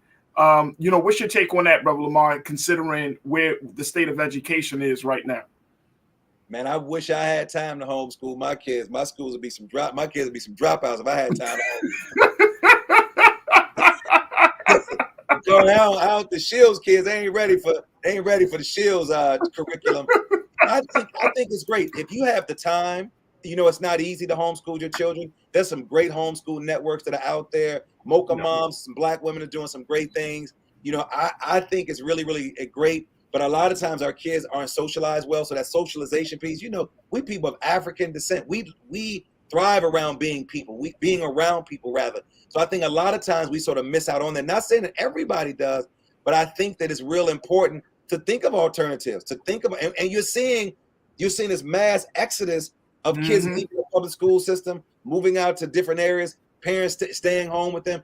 You got some white liberal parents who are like, they're sick and tired too. They're out there protesting just as much as many as I'm seeing, just as much as many of the people of color who are doing the exact same thing, man. My thing is whatever we resist grows stronger. Discomfort occurs when we learn. And so you're gonna learn through this situation. That's why I use mindfulness. One of my favorite books is called Mindful of Race. Ruth King, Bakari, check her book out, a dope sister out of Oakland. And mindfulness has really kept me balanced in this work because, again, it allows me to be more reflective. It requires presence, patience, and non-judgment, but it also requires curiosity and compassion. And if we can help people be more compassionate with one another, then I think we can accomplish some things. But the reality is you have to be involved in your child's education. When my kids come home, Farajii and Bakari, and they call a teacher racist, I said, no, we ain't going there. Because that racism, calling a person racist is a highly loaded word. There's so many other words that I need to teach you. Implicit bias. I need to teach you about calling people in and stop calling people out. Bakari, call me in. Say, did I hear you say, don't say gay or what are you? Call people in. The days of calling people out is needs to go out the window because we need to call people in. And I'll give you an example. I'm not going to say where it happened, but a friend of mine was talking to the sister who is biracial. All right. And he said to her, what are you? I'm going to pause right there. What are you? No. And I said to him, I said, you could have said, so where are you from? Where's your family from? But could you imagine somebody coming up to my nephew, your son, what are you? Wow. So again, I don't blame him, but even people of color, Bakari, know we need to learn the vocabulary. And one of the things that we do, you ask me what teachers do, Bakari, when you work with us, we give you an equity vocabulary. We talk about cisgender, we talk about the word queer, we talk about all these words because again, you all know that what Farajii, you have a young kid that one of the defining factors in how intelligent a kid is in school is how strong their vocabulary is. If a kid has a very strong, so why then, Bakari, why don't we teach teachers this vocabulary of critical race theory, equity, so when they're having these conversations, they can pull these words out. and stop calling people out of their names, and stop saying, well, I'm going to call him, I'm going to call him her. I don't know what the hell I need to call him. You're going to say, well, what are you? Come on. And my mother, who's biracial, now she's sharing stories with my children even more, Farajii, stuff that I didn't even know, how coming up from Mississippi, light skin, long hair, and she's sharing with her grandchildren these challenges that she had. Never heard of this stuff in my life. They're still affecting my mother to this day. And so again, the power of the tongue, man, it's detrimental to all of us. Absolutely. We all need to be mindful of what we say out of our mouths. Absolutely. Brother Lamar, it has our time has been very, very well spent. How can people get more information about the work you're doing, brother? Well, man, tomorrow and Bakari, listen, we have the Shortcut Show at the Reginald Lewis Museum. Shout out to Ford. Shout out to Smithsonian. It's called the Men of Change exhibit, Farajii. I know we're going to pull you in. It's an amazing exhibit.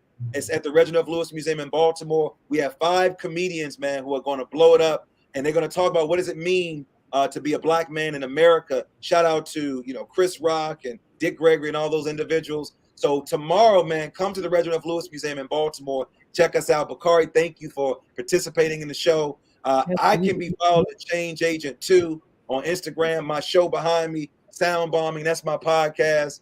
I ain't big like Bakari and Farajii hanging out with Roland. I got a makeshift studio in my house. I got to hook something up. Got the sheets hanging behind me. Got the clothesline and the sheets over there. So check me out at Sound Bombing Podcast. But if you in Maryland, come to the Shortcut Show. We got a dope show. If you want to tell a story, we got an opportunity. Bakari, it's been too long. We got to reconnect. I want to know where you got that fly suit. Bakari had this fly suit on, Farajii, at the show. No doubt. I have no doubt. I didn't know Bakari because Bakari had a different cut on the show. Please. So he let it grow. Bakari, but when you tell Bakari to show out, Bakari's going to show out. Come on, man. Bakari got that relationship with Banana Republic. I used to have it when I was a kid. Wow. When I was Farajii, I'd say BC, before children, when I could go to Banana Republic. Bakari had that fly suit on, telling that amazing story on that big stage. Yeah, I know. I checked you out. Thank you, bro. I think it was a compliment in there, Dr. Shields. Thank you. Thank you. I like how you just played me. I think that was a compliment. I think it was wriggled in there somewhere. Right. I love y'all. Hey, I'm out of here. We got rehearsal tonight, brother. I got to get down for Mark. No problem. Mark will beat me up, Bakari. Mark will beat me up. I got to get to rehearsal. Oh, Hey, Dr. Lamar Shields, founder of the Combio group. Also, he's an author, speaker. Check him out on Instagram and Facebook. And Brother Lamar, we will be talking soon. Thank you so much, big brother, for being a part of this conversation. Love y'all. Folks, love you too, big brother. All right, folks, we got to take a quick pause. When we come back, let's talk about Amazon and how now the LGBTQIA community in Seattle said, Amazon, we don't need your support for Pride. Let's get into that discussion. And also, it's Friday, so I got to give you this week's last word. Stay with us. It's The Culture on the Black Star Network.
Hi, I'm Dr. Jackie Hood Martin, and I have a question for you. Ever feel as if your life is teetering and the weight and pressure of the world is consistently on your shoulders? Well, let me tell you, living a balanced life isn't easy. Join me each Tuesday on Black Star Network for A Balanced Life with Dr. Jackie.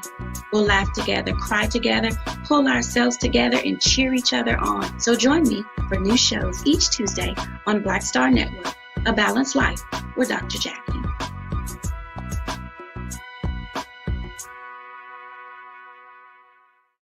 Pull up a chair, take your seat. The Black Tape with me, Dr. Greg Carr, here on the Black Star Network.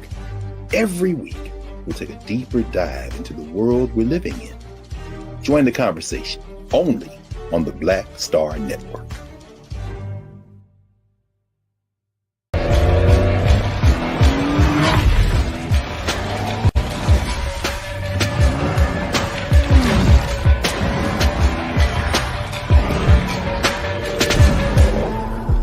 Folks, Black Star Network is here. Oh, no punches! I'm real revolutionary right now. Support this man, Black Media. He makes sure that our stories are told. Thank you for being the voice of Black America, Roland. Stay black. I love y'all. All momentum we have now, we have to keep this going. The video looks phenomenal. See, there's a difference between Black Star Network and black-owned media and something like CNN. You can't be black-owned media and be scared. It's time to be smart. Bring your eyeballs home. You dig?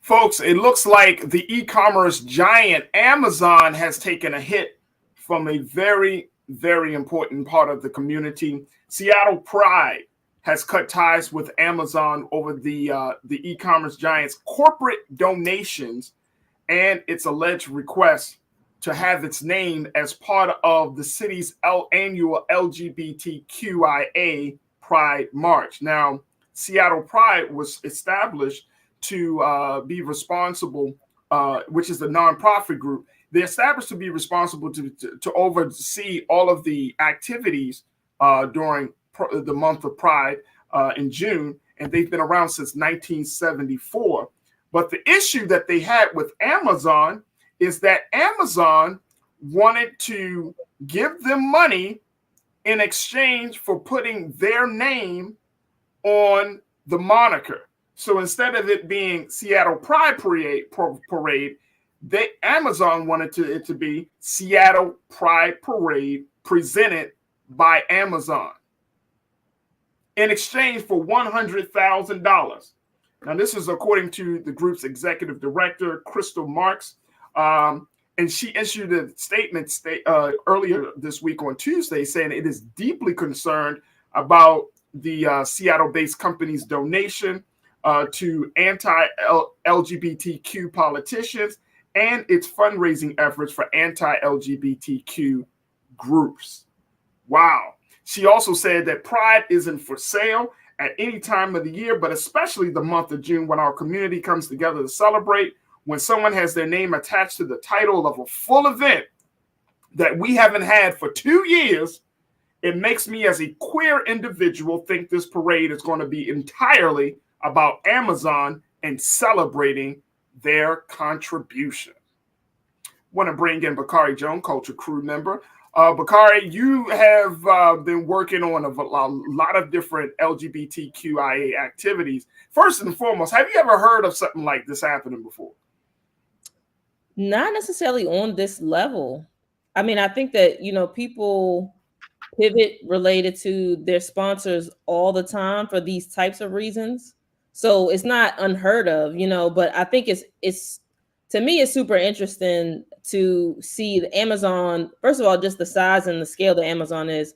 I'm like, y'all only giving $100,000? I think I would have said, yeah, I'll take my flag on elsewhere as well for that same reason. Just dollar amount wise, at least, if that be the case, at least come stronger or deeper pocket wise, right? Than what they're coming with $100,000. Relatively speaking, when it comes to putting on a massive festival, especially after you haven't had one for 2 years, and I know 100K is it's probably only, you know, one of several other corporate sponsorships that they've received, but yeah, like relatively speaking, yeah, I mean, it can cost millions of dollars to produce festivals, large scale events. So I don't necessarily know the scope of their budget, but I think if you're not coming on as a title sponsor and covering a substantial majority of the cost, I completely understand. The other thing I have to say, as a Black queer person, and Dr. Shields mentioned, you know, Dr. Kimberly Crenshaw, who coined the term intersectionality. This for me is also a really interesting topic, because typically, you know, when someone says Seattle Pride, right, it is generally speaking, it's open to everyone. But there are also Black Pride events, specifically because of the racism within the LGBTQ community. So for me, it's even more interesting to see the way that this is playing out, or is going to play out, in terms of their sponsors, to see what other organizations come on board, and whether or not organizations that do or don't also go on to support specifically Black Pride events that tend to be more inclusive of, at the very least, Black queer people, and oftentimes, you know, inclusive of other cultures as well. Yeah. So one of the big things that Seattle Pride, you know, when I say that they were kind of against Amazon, first Amazon wanted to put the name on the parade, but then also once the Seattle Pride started to do some digging on Amazon and saw that they gave money, and this is they use a report, and I use this report for data as well, from the nonprofit group Open Secrets.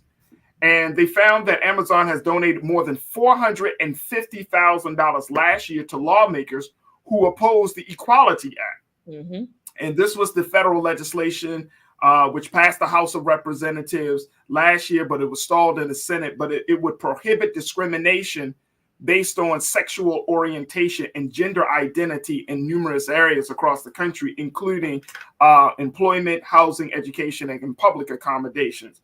Then Amazon also reportedly donated more than $11,000 to lawmakers in Washington state since 2020, who have pursued an anti-LGBTQ legislation in the 2022 legislative session. And so they're like, wait a minute, y'all just giving money all over the place.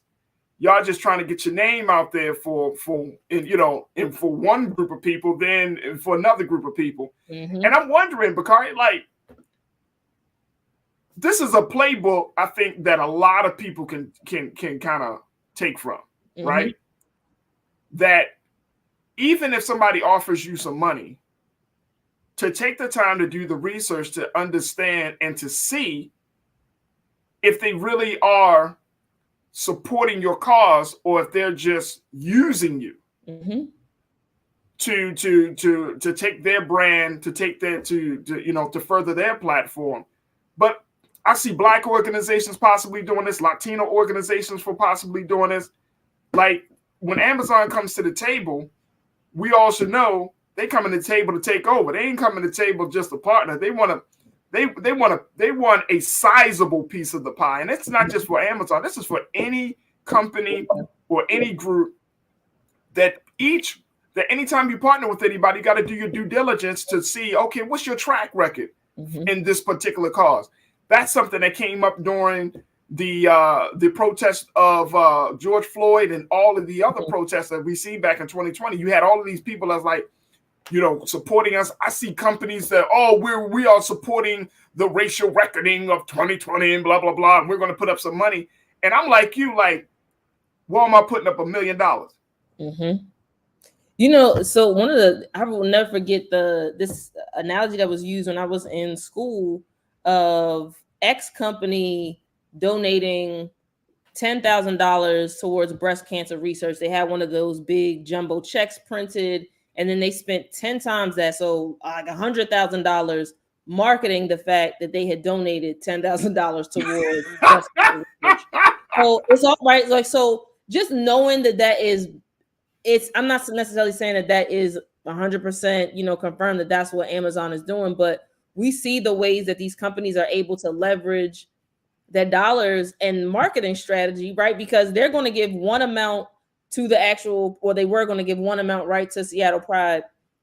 And it just begs the question, how much then were they going to spend marketing the fact that they gave 100? I mean, and 100K to Amazon is nothing, literally nothing. So how much were they going to spend to market the fact that they had made that contribution to that company? So I completely agree, Farajii, doing your due diligence. And, I think in this instance, being able to hold the line. And like I said, this is something for me that I'm very curious about, to see what other companies then, how do they position themselves against or around Amazon to say Amazon wouldn't do it, step in, we want to be proud supporters and partners of. There's so many different angles and spins that could be played and taken on this particular move by Amazon. So and I'm gonna be very transparent here, because I did not know that Pride, for the month of Pride and Pride Parade activities around the country, I didn't know sponsors were even involved. Part of me is like, because I have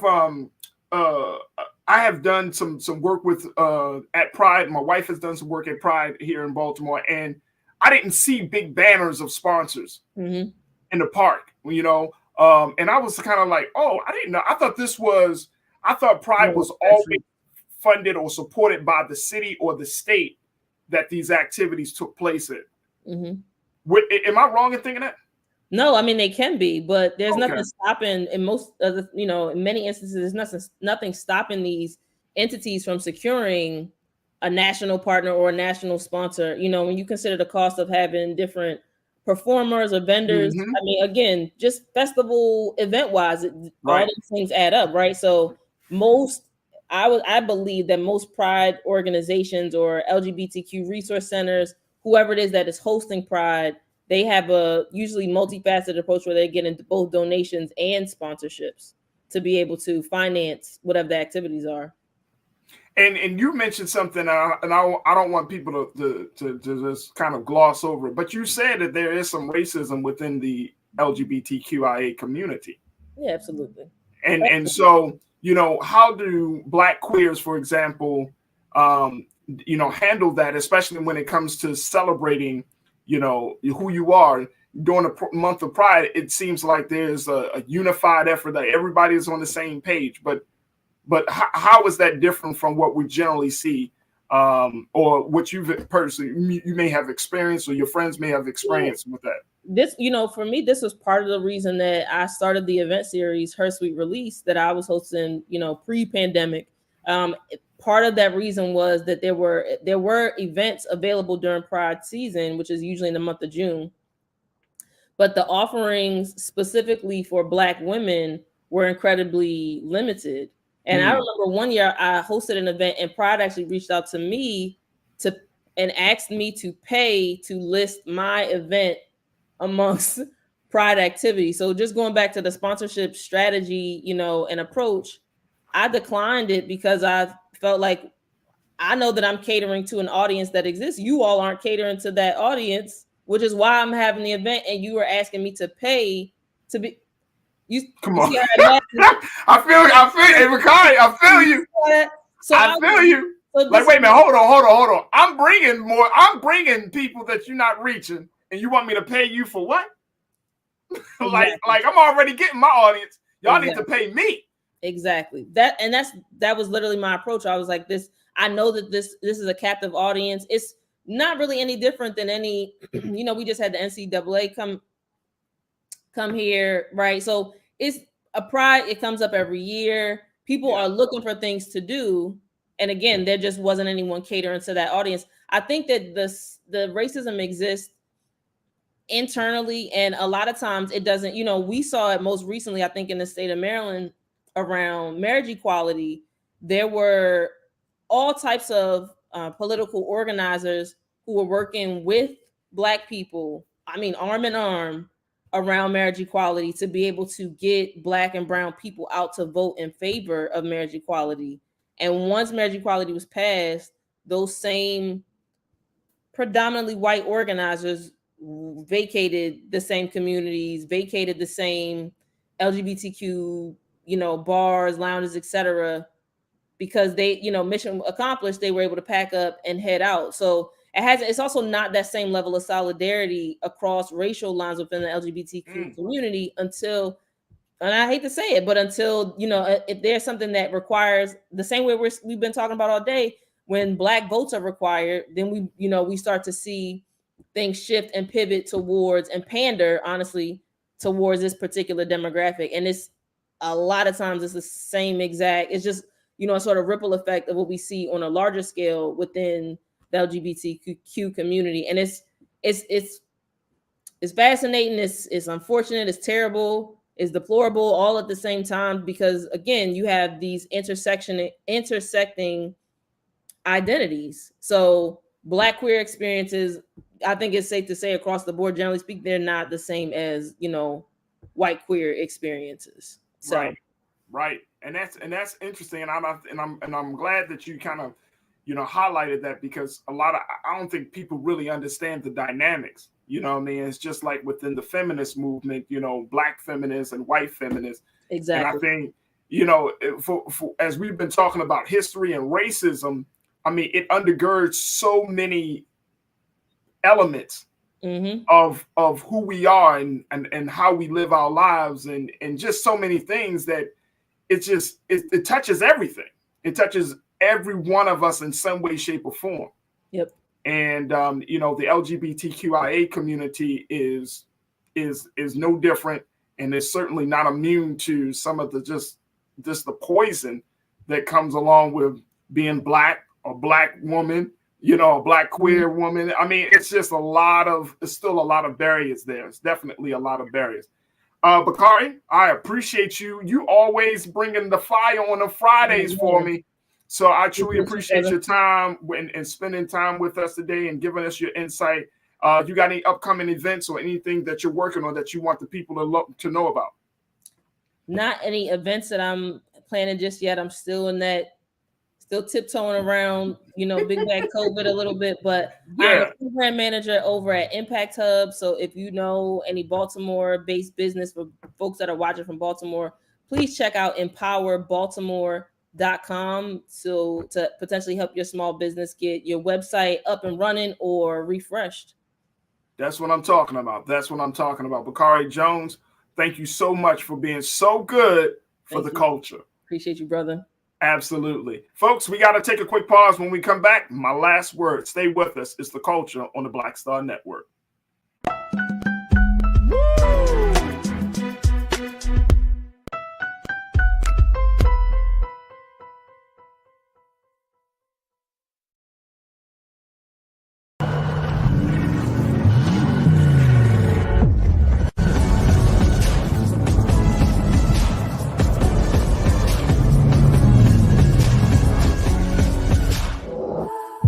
Don't you think it's time to get wealthy?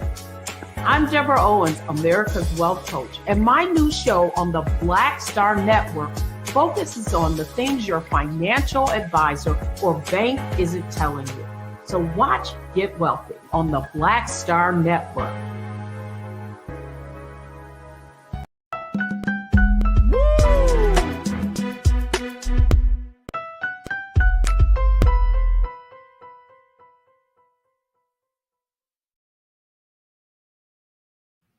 Folks, this week's last word is history. We saw history being made this week, of course, with the Supreme Court confirmation hearing of Judge Ketanji Brown Jackson. We saw history being made, not just the fact that this is a Black woman who is being nominated for the highest court in the land, but this was a very contentious questioning that we saw, something that we've never seen. And I think a lot of us recognize that there is something inherently wrong. There is something inherently happening in this country that is taking root in a very, very big and historic way. We also reported on the historic measures being taken by the U.S. and its allies against Russia in terms of sanctions, and other measures that are happening, and the breakneck speed in which this whole conflict is constantly evolving. And there is great history dealing with that. Of course, we continue to have these conversations, ongoing conversations about the philosophy, the idea of critical race theory. You just heard Dr. Lamar Shields sharing us a little bit about the work that he does, his approach. But there is history in that. And I'm bringing this all up because I truly believe that as we look at all of this history, as we are engaged with this history and involved with this history, there's a unique role that history has, and that is a unique role that history plays, as it can be used as both a teaching tool and a guide, and it can be used as a warning. This is why history has been known to us, and this is why it's important for us to know history, for us to teach history, and most importantly, to understand it in its fullest context, because in essence, history is really an expression of truth. Whatever has happened, let me just share this with you folks, and I got my notes here, but because I want to make sure I'm really speaking to a couple of quick points. But whatever has happened in the past, we can't change it. It's already happened. And guess what? We just have to accept it, just like we do the truth. And so when we don't know or we don't understand the history or circumstance of the historic nature of a moment, then we are robbed of having the ability to see during uncertain times as we are experiencing right now, folks. So depending on the lens by which you are looking at things, right? Depending on the lens by which you interpret things, your interpretation of history will dictate how you respond. History will force us to make a decision.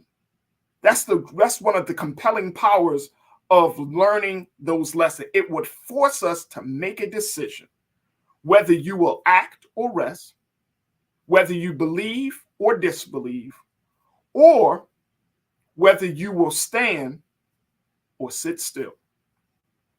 Just know that we are in a time where we are going to have to make a decision, that we don't have the liberty to sit or the liberty to just know history.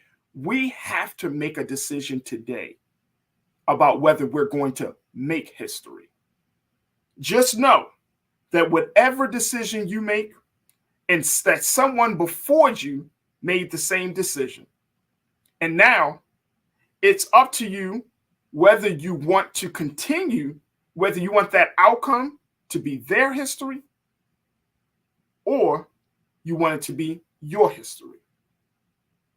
Let us take this time to reflect on what has happened this past week and think about how we can make history, how we can do something outside of our comfort zone, how we can think differently, how we can take on a different perspective, and how we can, most importantly, clean the lens by which we see things through. Because history represents all that we know, all that we understand. But one thing for sure is, if you teach history or if you understand history in a limited capacity, that means that your response, your actions are going to be limited. That's my last word for this week. I appreciate you for tuning in. Also, I appreciate the many comments that you have been sharing with us for these number of these discussions all this week. And I'm very, very happy that you have continuing to show us support. And it just forces us, and it just forces us to make sure that we're doing the right thing, that we're on the right track. I see so many conversations happening in the chat on both our YouTube and our Facebook page. So many of us are discussing pertinent issues. But let me just share this with you. And I'm going to just give you a little bit of things, something to look forward to, a little trailer of what to expect. This is not going to just be a platform to discuss things. My hope is that this will serve, and I'm saying this as being the culture, will serve as a platform that is going to activate us. It's going to require us to do something different, and it's going to require us to become more engaged. And I'm going to do all that I can to get that ball rolling. So as we are inching up on 2 months of having this show, things are going to move a little bit faster for the culture. We're going to be doing more. We're going to bring on different voices. And guess what? That's required. That's necessary. But I have the vision in my head and I have the focus in my mind that guess what? We can't allow the things to stay the same. We can't just go along to get along. We have to do something different. And that's what the culture is. That's what we represent. And guess what? We could change the culture to be what we want it to be because we have the power because we are the culture. All right, folks, continue to show your support for us on Black Star Network. You can do so at blackstarnetwork.com, and you can support us on all of our, taking money from Cash App, PayPal, Venmo, Zelle, whatever it is. We need your support at Black Star Network. So go to our website at blackstarnetwork.com. If you don't have any money, it's cool. You can just simply tell your friends and family and share the shows with us. But share the shows, put them out there. Let's have conversations about them. You can follow me on Instagram and on Twitter and Facebook at Farajii Muhammad. There's only one Farajii, so there's only that spells it the way I spell it. But you can definitely share all of your thoughts and share with me. And let's continue to build. Let's continue to connect. Let's continue to discuss ideas. Let's not be afraid to bring ideas to the conversation. Let's move forward because I want to see progress just like you want to see progress. And that's what we're doing here with Black-owned media. We're taking the conversations to the next level, and we need your support. So blackstarnetwork.com. All right, my time has been very well spent. Thank you so much for tuning in. Stay tuned at the 6 o'clock hour. My big brother, Roland Martin Unfiltered. Thank you for a fantastic week. Next week, we got some very special guests planned, so I can't wait to share and for you to check them out. But that's how it'll happen in next week. God willing, we will see each other on Monday. As always, never be afraid to challenge what's wrong. Stand for what's right while being yourself in the process. God willing, we'll talk on Monday for another exciting edition of The Culture, exclusively, only here on the Black Star Network. Peace.